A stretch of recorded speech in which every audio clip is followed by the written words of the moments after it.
Eu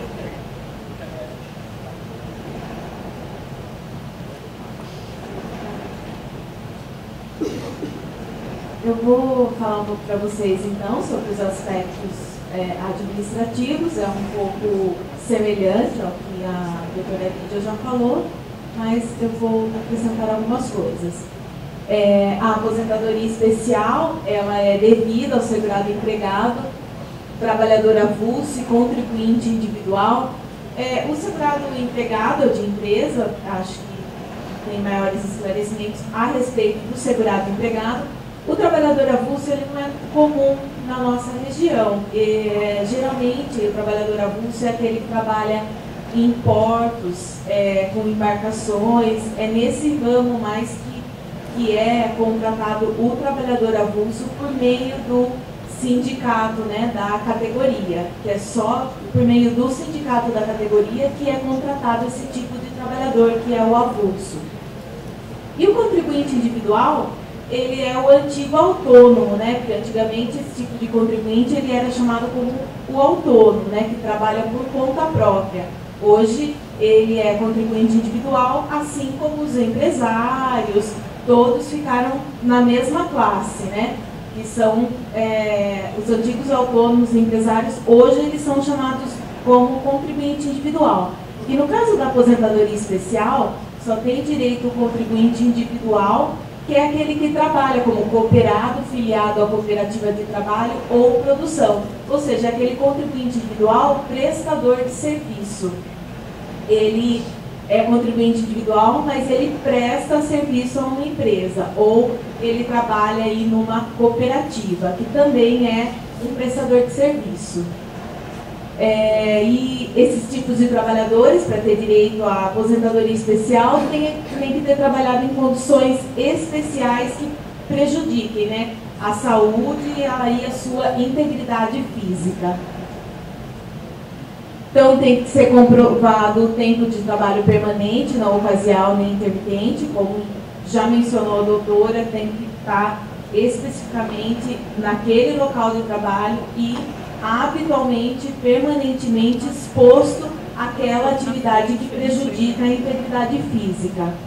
A efetiva exposição aos agentes nocivos, químicos, físicos ou biológicos, ou associação de agentes pelo período exigido para a concessão do benefício, 15, 20 ou 25 anos. Para ter direito à aposentadoria especial, tem que ter esse tempo de trabalho exposto àquela atividade. São 15, 20 ou 25, dependendo do agente nocivo. Tem agente nocivo que com 15 anos a exposição já dá direito à aposentadoria especial. Alguns agentes nocivos 20 anos e outros 25 anos. Aqui estão alguns exemplos, né, de agentes nocivos: carvão mineral, chumbo, cromo, cloro, ruído, mercúrio, enfim, tem vários aí exemplos de agentes nocivos. A comprovação dessa exposição é feita pelo perfil profissiográfico previdenciário, né, que é um formulário preenchido pela empresa ou seu proposto com base no laudo técnico de condições ambientais do trabalho, e ele é expedido por médico do trabalho ou por engenheiro de segurança do trabalho. São eles que assinam esse documento, que é entregue para o trabalhador, geralmente no momento de requerer aposentadoria ou no caso de demissão da empresa. Na ocasião da demissão, a empresa deve entregar o perfil profissiográfico previdenciário para esse cidadão, porque ele vai precisar desse documento no futuro, né, no requerimento da aposentadoria. O perfil profissiográfico previdenciário, ele é um documento histórico laboral do trabalhador que reúne dados administrativos, registros ambientais e resultados de monitoração biológica, entre outras informações durante todo o período em que esse exerceu suas atividades. Esse documento ele é necessário tanto para a aposentadoria especial, como no caso de uma reabilitação profissional, ou até de uma aposentadoria por invalidez, ou qualquer benefício por incapacidade. Esse documento pode ser solicitado pela Previdência Social para analisar aí os requisitos e os direitos ao benefício. Essa parte a doutora já falou, pode passar. Esse perfil profissiográfico previdenciário, ele é exigido desde janeiro, né, de 2004, 1º de janeiro de 2004, porque anteriormente a essa data existiam outros tipos de formulários, que não era o perfil profissiográfico previdenciário. Teve outros 3 tipos de formulários e, dependendo da época em que a pessoa exerceu a atividade, ela vai ter esse outro formulário. Ou seja, se o formulário foi emitido antes de 1º de janeiro de 2004, não vai existir aí o perfil profissiográfico. Vai ser esse outro formulário que só é aceito na Previdência Social se emitido anteriormente a essa data. Depois dessa data, todas as empresas têm que emitir esse formulário que é o perfil profissiográfico. O formulário não é aceito. Pode permanecer lá. Aí todas as empresas são obrigadas, né, a entregar esse perfil profissiográfico ao empregado na rescisão do contrato ou na época de requerer aposentadoria. E esses antigos formulários só são aceitos, como eu disse anteriormente, nessa data até 31 de dezembro de 2003. A carência. Todo benefício na Previdência Social exige um tempo mínimo de carência, né? Um tempo mínimo de contribuições para a Previdência Social. E o mínimo é 15 anos, porque depende do agente que o trabalhador está exposto. E para inscritos antes de 25 de julho de 91, carência de acordo com a tabela progressiva.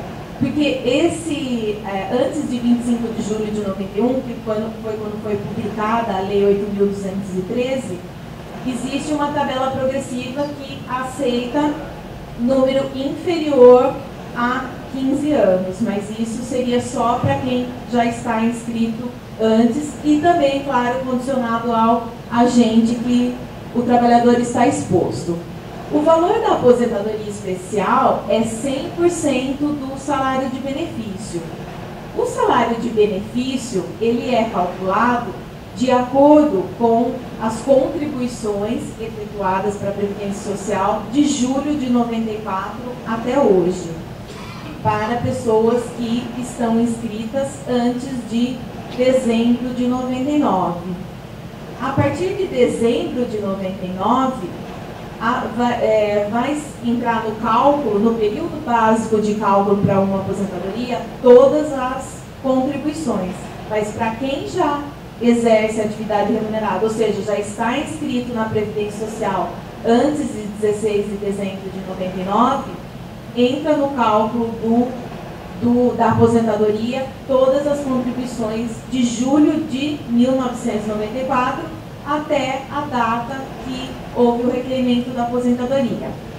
Aí dessas contribuições serão consideradas 80% dos maiores salários, ou seja, todos os salários são atualizados de acordo com uma portaria mensal do INSS, que é um índice de atualização dos salários de contribuição. Então, após a atualização desses salários, dentro desse período, vai ser desprezado 20% dos menores salários e considerar 80% dos maiores. E isso é chamado salário de benefício. Considerando-se o 80% dos salários, vai ser dividido pelo número de meses de contribuição. É uma média aritmética normal. Se, por exemplo, foram considerados 80 salários, o valor total vai ser dividido por 80. E isso é o salário de benefício. Aí, a aposentadoria é 100% do salário de benefício, porque diferente de uma aposentadoria por tempo de contribuição, onde só é 100% se a pessoa cumpre o tempo integral, que é 35 anos de contribuição. Quem cumpre o tempo proporcional não tem direito a 100%, tem direito a um percentual inferior, depende do tempo de contribuição. Na aposentadoria por especial é 100% e não incide o fator previdenciário, porque o fator previdenciário ele incide nas aposentadorias por tempo de contribuição. Para quem não conhece, o fator previdenciário é uma fórmula que considera a expectativa de vida da pessoa que está se aposentando, o tempo de contribuição e uma alíquota. E esse é um fator que diminui a renda dos trabalhadores. Mas esse fator, ele não é considerado na aposentadoria especial. Ele só é considerado na aposentadoria por tempo de contribuição. A aposentadoria especial será cessada, como a doutora já falou, quem se aposenta por esse tipo de aposentadoria especial não pode permanecer na atividade. Essa aposentadoria, ela já não tem limite de idade, né?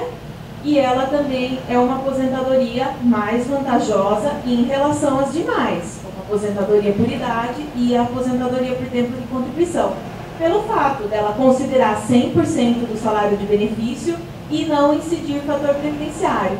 Então, vamos dizer que isso é um bônus para essa pessoa que trabalhou todos esses anos em uma atividade que prejudicou sua integridade física, então, por isso, ela tem uma aposentadoria mais jovem e mais vantajosa financeiramente. Então, por esses motivos, ela não pode permanecer naquela atividade, porque ela já se aposenta antes das outras pessoas que não trabalham com exposição ao agente nocivo, por conta da atividade que ela exerce. Então, não pode retornar aí à atividade. Pode retornar à atividade, claro, mas não aquela que é prejudicial à saúde ou à integridade física. Estou falando de aposentadoria especial e pela exposição do agente nocivo com 15, 20 ou 25 anos. Mas existem pessoas que estão trabalhando aí expostas a agentes nocivos, porém não no tempo, na carência suficiente para ter direito à aposentadoria especial. Por exemplo, a pessoa trabalhou em um ambiente com ruído, mas não durante 25 anos, que é o agente nocivo ruído, ele dá direito à aposentadoria especial se for 25 anos exposto àquele agente. Trabalhou exposto ao ruído, mas não 25 anos, 10 anos. Como que funciona isso? Essa pessoa, ela não vai nem requerer, claro que pode requerer, porque na Previdência Social a pessoa pode requerer aquilo que ela quiser, ela vai ter uma análise, uma resposta do requerimento que ela fizer. Mas essa pessoa provavelmente vai requerer uma aposentadoria por tempo de contribuição integral ou proporcional. E esses 10 anos que ela trabalhou exposta ao agente nocivo, ela vai ter a conversão para tempo comum. Porque ela está se aposentando com tempo comum, mas dentro desse tempo de trabalho, um certo tempo dela é especial. Então, como funciona isso, essa conversão? Ela trabalhou 10 anos no agente ruído. O ruído é um agente que dá direito à aposentadoria especial com 25 anos.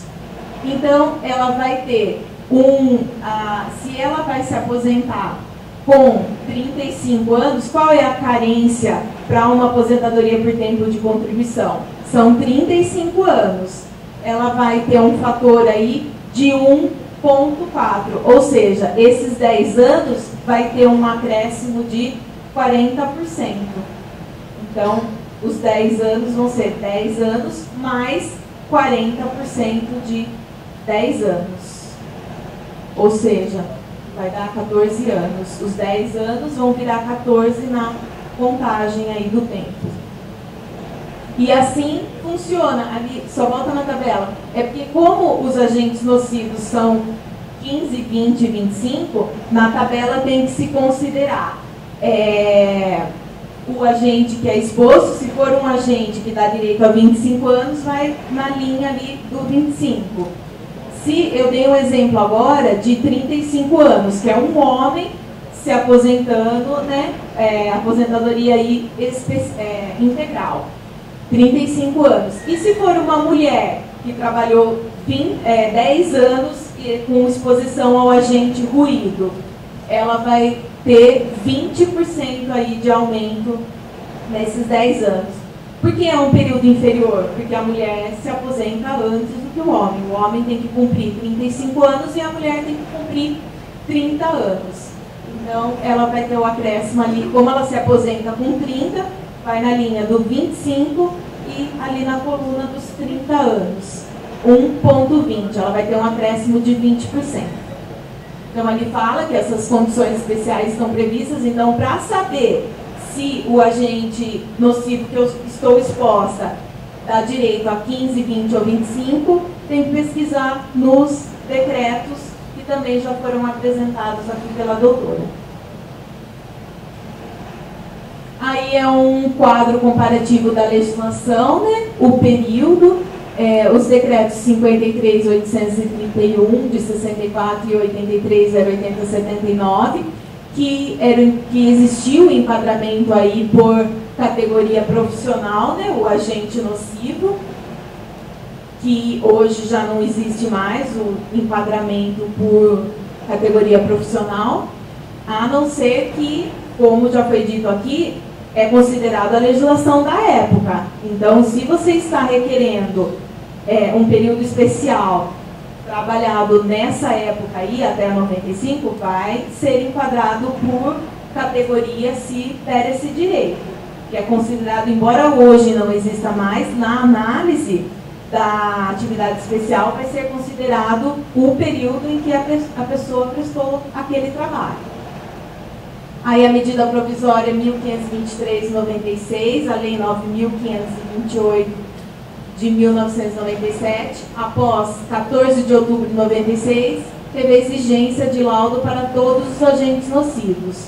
Aí o decreto 2.172/97, o agente nocivo, que foi o anexo 4, que a doutora também apresentou, e a medida provisória em 1729/98, lei 9.732/98, que passou a existir a exigência, a referência aos equipamentos de proteção individual, né, nos laudos.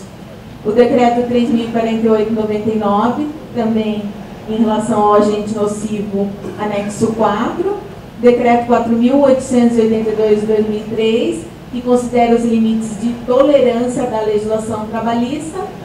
E depois, por último, o decreto 4.032, que foi a exigência do perfil profissiográfico previdenciário.